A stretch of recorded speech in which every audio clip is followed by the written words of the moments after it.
There is a warning from Jesus that feels deeply unsettling. It is not spoken to criminals, not directed at obvious sinners, not aimed at those far from religion. It is spoken to people who prayed, people who knew Scripture, people who worshiped regularly, and Jesus says something sobering. In Gospel of Matthew 15:8, he declares, "These people honor me with their lips, but their hearts are far from me." Let that sink in.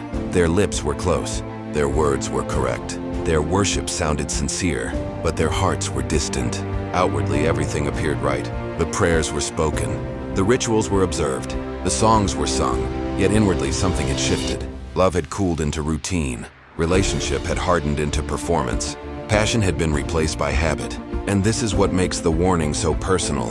Spiritual activity is not the same as spiritual intimacy. It is possible to sing without surrender, to listen without transformation, to serve without love, to attend church and yet feel miles away from God. Distance from God rarely happens overnight. It grows quietly, through distraction, through disappointment, through busyness. One day you realize that what once felt alive now feels mechanical. You still pray, but it feels scripted. You still read Scripture, but it feels like obligation. You still worship, but your heart feels unmoved. And maybe the most painful part is this. You remember when it was different, but here is the hope. This passage was never meant to crush us. It was meant to awaken us, because the discomfort you feel when hearing these words may actually be evidence that your heart is still responsive.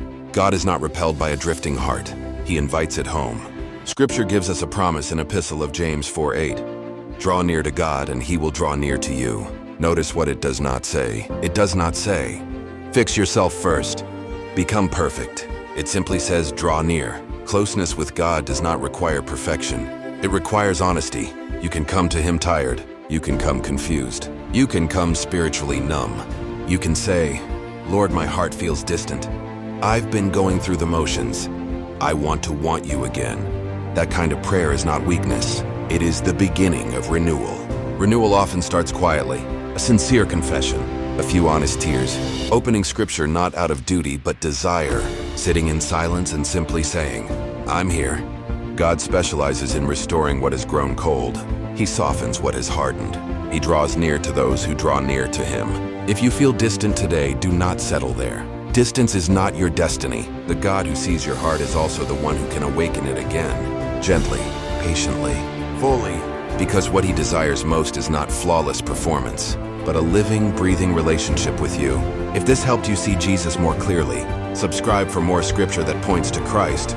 And remember, this is the Bible.